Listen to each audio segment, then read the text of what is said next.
এবার ইউক্রেনের কয়েকটি ড্রোন ও ক্ষেপণাস্ত্র ভূপাতিত, কিয়েভকে বেলারুশের হুঁশিয়ারি। আরো বিস্তারিত জানিয়ে দিব। এদিকে ইউক্রেনের অভিযানে রাশিয়ায় 10টি শিশু সহ নিহত অন্তত 12 জন। এবার পাকিস্তান ও আফগানিস্তান সীমান্ত সংঘর্ষ, নিহত অন্তত 3 জন। আবারও গাজা ও ইসরায়েল ইস্যুতে দ্বিমুখী অবস্থান যুক্তরাষ্ট্রের। আরো জানিয়ে দিব। এবার বাংলাদেশ সীমান্তবর্তী রাখাইন রাজ্যের নিয়ন্ত্রণ হারাচ্ছে জান্তা।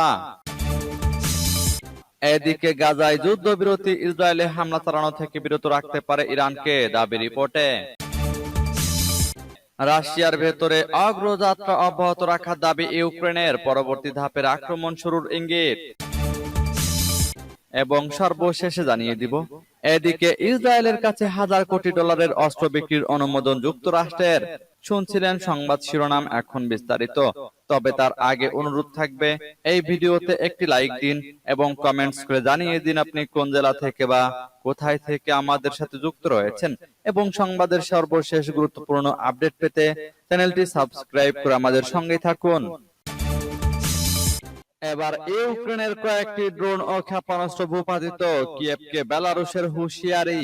ইউক্রেন যুদ্ধ সংক্রান্ত কয়েকটি গুরুত্বপূর্ণ খবর হচ্ছে, রাশিয়ার হাতে ইউক্রেনের বেশ কয়েকটি ড্রোন ও ক্ষেপণাস্ত্র ভূপাতিত, ইউক্রেনের বেশ কিছু এলাকায় সাইরেন বেজে ওঠা, কিয়েভে বড় ধরনের কয়েকটি বিস্ফোরণ, এবং মিনস্কে ইউক্রেনে দূতাবাস বন্ধ করে দেওয়া হবে বলে কিয়েভের প্রতি বেলারুশের হুঁশিয়ারি। রাশিয়ার প্রতিরক্ষা মন্ত্রণালয় এক বিবৃতিতে জানিয়েছে, দেশটি ইউক্রেনের বেশ কিছু ড্রোন ও ক্ষেপণাস্ত্র গুলি করে ভূপাতিত করেছে। ওই বিবৃতির বরাত দিয়ে পার্স টুডে ফার্সি জানাচ্ছে, রাশিয়ার আকাশ প্রতিরক্ষা ব্যবস্থা শনিবার রাতে সীমান্তবর্তী বিভিন্ন এলাকায় ইউক্রেনের 32টি ড্রোন ও 4টি ট্যাকটিক্যাল তুস্কা ইউ ক্ষেপণাস্ত্র গুলি করে ভূপাতিত করেছে। এদিকে রাশিয়ার ক্রুস্ক অঞ্চলের সেনা কমান্ডার অ্যালেক্সি স্মিরনভ জানিয়েছেন, ওই অঞ্চলের একটি আবাসিক ভবনে ইউক্রেনের একটি ক্ষেপণাস্ত্রের আঘাতে 13 জন ব্যক্তি আহত হয়েছেন, যাদের মধ্যে 2 জনের অবস্থা আশঙ্কাজনক। অন্যদিকে ফরাসি বার্তা সংস্থা এএফপির বরাত দিয়ে বার্তা সংস্থা সাদা আল বালাদ জানিয়েছে, কিয়েভে রাশিয়ার ক্ষেপণাস্ত্র হামলা হতে যাচ্ছে বলে ইউক্রেনের বিমান বাহিনী হুঁশিয়ারি দেওয়ার কিছুক্ষণ পর দেশটির রাজধানীতে কয়েকটি শক্তিশালী বিস্ফোরণের শব্দ শোনা গেছে। এদিকে ইউক্রেনের অভিযানে রাশিয়ার 10টি শিশু সহ নিহত অন্তত 12 জন। রাশিয়ার সীমান্তবর্তী কুরস্ক অঞ্চলের ভেতরে ঢুকে হামলা চালিয়েছে ইউক্রেন। এতে এখন পর্যন্ত 10টি শিশু সহ 12 জন নিহত হওয়ার খবর পাওয়া গেছে। এছাড়া আহত হয়েছে আরো অন্তত 121 জন। আঞ্চলিক গভর্নর অ্যালেক্সেই স্মিরনভের বরাত দিয়ে এ খবর জানিয়েছে আন্তর্জাতিক বিভিন্ন গণমাধ্যম। এ বিষয়ে রুশ প্রেসিডেন্ট ভ্লাদিমির পুতিনের সঙ্গে এক ভার্চুয়াল বৈঠকে গভর্নর অ্যালেক্সেই স্মিরনভ বলেন, 12 জন বেসামরিক নাগরিক নিহত হয়েছে এবং 121 জন আহত হয়েছে। এর মধ্যে 10 জন শিশু রয়েছে। এদিকে ইউক্রেনীয় বাহিনীর অনুপ্রবেশের পর কুরস্ক থেকে বাসিন্দাদের সরিয়ে নিচ্ছে রাশিয়া। এর মধ্যে অঞ্চলটি থেকে কয়েকশো বাসিন্দা মস্কোতে পৌঁছেছেন। রাশিয়ার রাজধানী মস্কো থেকে কুরস্ক অঞ্চলটি 556 কিলোমিটার দূরে অবস্থিত। তবে মঙ্গলবার রাশিয়ার 1000 বর্গ কিলোমিটার এলাকা নিয়ন্ত্রণে নেওয়ার দাবি করেছে ইউক্রেন। কিয়েভের শীর্ষ কমান্ডারের পক্ষ থেকে দাবি করা হয়েছে, তাদের সেনারা রাশিয়ার 1000 বর্গ কিলোমিটার এলাকা নিয়ন্ত্রণ নিয়েছে। 2022 সালের ফেব্রুয়ারিতে ইউক্রেনে আকস্মিক হামলা চালায় রাশিয়া। তারপর থেকে বেশ চাপে ছিল কিয়েভ, কিন্তু গত কয়েক সপ্তাহে রাশিয়ার সীমান্তে প্রবেশ করে হামলা চালাচ্ছে ইউক্রেন। এবার পাকিস্তান ও আফগানিস্তান সীমান্ত সংঘর্ষ, নিহত অন্তত 3 জন।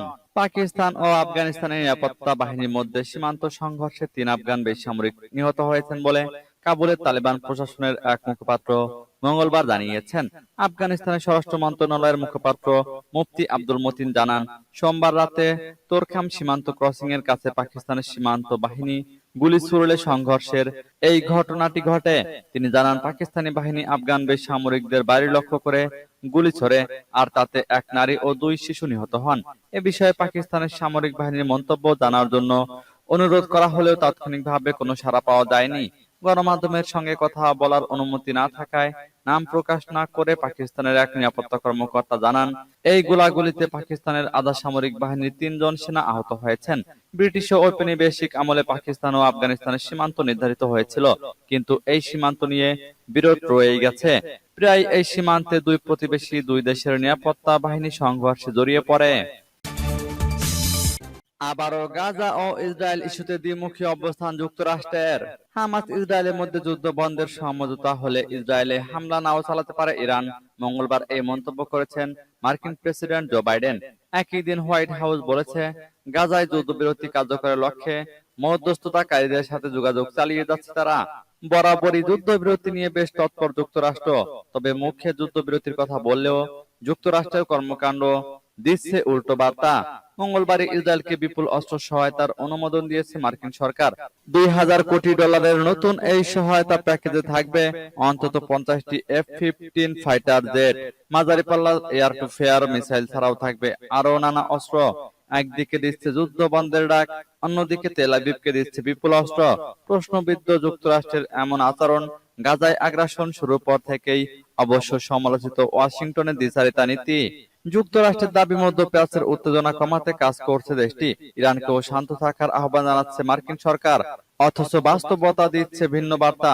তেহরান এখনো ইসরায়েলে হামলা না চালালেও মধ্যপ্রাচ্যে নিজেদের সামরিক উপস্থিতি ব্যাপক বাড়িয়েছে ওয়াশিংটন। অঞ্চলটিতে নতুন করে পাঠিয়েছে বিমানবাহী রণতরী, মোতায়েন করেছে সাবমেরিনও। যুক্তরাষ্ট্র পরিস্থিতি শান্ত করার কথা বলে নিজেরাই আবার উস্কে দিচ্ছে যুদ্ধ পরিস্থিতি। এবার বাংলাদেশ সীমান্তবর্তী রাখাইন রাজ্যের নিয়ন্ত্রণ হারাচ্ছে জান্তা।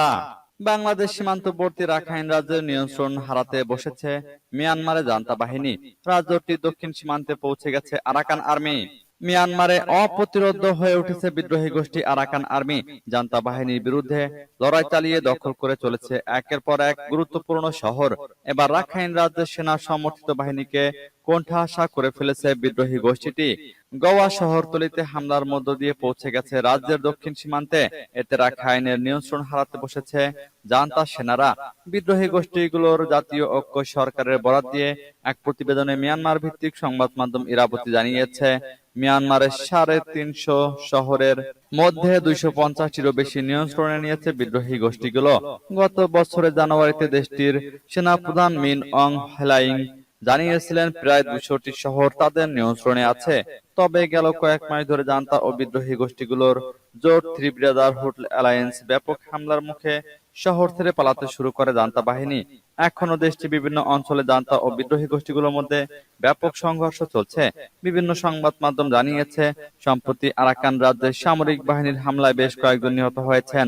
তারা সবাই গ্রামবাসী বলে দাবি করা হয়েছে। এদিকে গাজায় যুদ্ধবিরতি ইসরায়েলে হামলা চালানো থেকে বিরত রাখতে পারে ইরানকে, দাবি রিপোর্টে। ইরান এবং ইসরায়েলের মধ্যে সম্পর্কের উত্তেজনা বর্তমানে চরমে পৌঁছেছে, যা শুরু হয়েছিল ইরানের রাজধানী তেহরানে হামাস নেতা ইসমাইল হানিয়ার হত্যার পর থেকে। গত মাসের শেষের দিকে এই হত্যাকাণ্ড সংঘটিত হয়। ওই সময় হানিয়া ইরানের নতুন প্রেসিডেন্ট মাসুদ পেজেশকিয়ানের অভিষেক অনুষ্ঠানে অংশ নিতে তেহরানে ছিলেন। তেহরান সরাসরি ইসরায়েলকে এই হত্যার জন্য দায়ী করেছে, তবে ইসরায়েল এই অভিযোগ স্বীকার বা অস্বীকার কোনো কিছুই করেনি। ইরান এই ঘটনায় প্রতিশোধ নেওয়ার হুঁশিয়ারি দিয়েছে। এর প্রতিক্রিয়ায় ওয়াশিংটন ইতোমধ্যেই ওই অঞ্চলে ইসরায়েলের নিরাপত্তা নিশ্চিত করতে যুদ্ধজাহাজ এবং সাবমেরিন মোতায়েন করেছে। ইরানের একজন উচ্চপদস্থ নিরাপত্তা কর্মকর্তা জানিয়েছেন, যদি গাজা নিয়ে শান্তি আলোচনা ব্যর্থ হয় তবে ইরান তার মিত্রদের সাথে নিয়ে সরাসরি ইসরায়েলে হামলা চালাতে পারে। তিনি আরো বলেন, যদি ইসরায়েল ইচ্ছাকৃতভাবে আলোচনায় বিলম্বিত করার চেষ্টা করে তবুও ইরান আক্রমণের পথে হাঁটতে পারে। অবশ্য সরাসরি হামলা চালানোর আগে আলোচনা কতক্ষণ বিলম্বিত হওয়াকে ইরান আমলে নেবে সেটা জানায়নি সূত্রগুলো। এদিকে তুরস্কে নিযুক্ত মার্কিন রাষ্ট্রদূত বলেছেন, মধ্যপ্রাচ্যে উত্তেজনা কমিয়ে আনতে ইরানকে বোঝানোর জন্য মিত্রদের সহায়তা চেয়েছে যুক্তরাষ্ট্র। এবার রাশিয়ার ভেতরে অগ্রযাত্রা অব্যাহত রাখার দাবি ইউক্রেনের, পরবর্তী ধাপের আক্রমণ শুরুর ইঙ্গিত। রাশিয়ার অভ্যন্তরে কুরস্ক অঞ্চলে সামরিক অগ্রযাত্রা অব্যাহত রাখার দাবি করেছে ইউক্রেন। দেশটি বলেছে, ওই অঞ্চলে 74টি বসতির নিয়ন্ত্রণ নিয়েছে তারা। সেই সঙ্গে 24 ঘন্টায় আরো 1 থেকে 3 কিলোমিটার ভেতরে ইউক্রেনীয় সেনারা ঢুকে পড়েছেন। এর আগে গত সপ্তাহে পশ্চিম রাশিয়ার কুরস্ক অঞ্চলে কয়েক হাজার সেনার সমন্বয়ে বড় আক্রমণ শুরু করেছে ইউক্রেন। সীমান্ত পেরিয়ে এই আক্রমণ শুরু করার পর রুশ ভূখণ্ডের 1000 বর্গ কিলোমিটার এলাকা দখলে নেওয়ার দাবি করেন ইউক্রেনের শীর্ষ কমান্ডার ওলেক্সান্দর সিরস্কি 2022 সালে ইউক্রেনের সামরিক অভিযান শুরু করে রাশিয়া। এরপর দেশটির ভেতরে এই আক্রমণ কিয়েভের জন্য এখন পর্যন্ত যুদ্ধক্ষেত্রে সবচেয়ে বড় সাফল্য হিসেবে ধরা হচ্ছে। রুশ অভিযানে এতদিন কোণঠাসা অবস্থায় ছিল পশ্চিমা দেশগুলোর অব্যাহত সমর্থন পেয়ে আসা ইউক্রেন। কিয়েভ তুরস্কে অগ্রযাত্রা অব্যাহত রাখার দাবি করলেও তা নাকচ করে দিয়েছে রাশিয়া। দেশটির শীর্ষস্থানীয় সেনা কর্মকর্তা মেজর জেনারেল অ্যাপোতি আলাউদ্দিনভ বলেছেন, ইউক্রেনীয় সেনাদের থামিয়ে দেওয়া হয়েছে। আর রুশ প্রতিরক্ষা মন্ত্রণালয় বলেছে, সীমান্তের 26 থেকে 28 কিলোমিটার দূরে কয়েকটি গ্রামে ইউক্রেনের সেনাদের আক্রমণ প্রতিহত করা হয়েছে। এদিকে ইসরায়েলের কাছে হাজার কোটি ডলারের অস্ত্র বিক্রির অনুমোদন যুক্তরাষ্ট্রের। গাজা যুদ্ধ চলাকালেই ইসরায়েলের কাছে 2000 কোটি মার্কিন ডলারের অস্ত্র বিক্রির অনুমোদন দিয়েছে যুক্তরাষ্ট্র, যার মধ্যে F-15 যুদ্ধ বিমানও রয়েছে। পেন্টাগনের পক্ষ থেকে এক বিবৃতিতে বলা হয়, যুক্তরাষ্ট্রের পররাষ্ট্রমন্ত্রী অ্যান্টনি ব্লিংকেন এই অনুমোদন দিয়েছেন, যার মধ্যে প্রায় 1900 কোটি ডলারের F-15 যুদ্ধ বিমান ও যন্ত্রপাতি, 77 কোটি 40 লাখ মার্কিন ডলারের ট্যাঙ্ক কার্তুজ, 6 কোটি ডলারের বেশি বিস্ফোরক মোটর কার্তুজ এবং 58 কোটি ডলারের সাজোয়াজান রয়েছে। বোয়িং এর কাছ থেকে F-15 যুদ্ধ বিমানগুলো কেনা হবে, যেগুলো নির্মাণ করতে কয়েক বছর সময় লেগে যাবে। 2029 সাল থেকে সেগুলো সরবরাহ করা হবে বলে প্রত্যাশা করা হচ্ছে। অন্য সরঞ্জাম 2026 সাল নাগাদ পাঠানো শুরু হতে পারে বলে জানিয়েছে পেন্টাগন। বিশেষজ্ঞরা বলছেন, কিছু জিনিসের চালান 2026 সালের আগেও পাঠানো শুরু হতে পারে। পেন্টাগন থেকে দেওয়া বিবৃতিতে আরো বলা হয়, যুক্তরাষ্ট্র ইসরায়েলকে নিরাপত্তা দিতে প্রতিশ্রুতিবদ্ধ।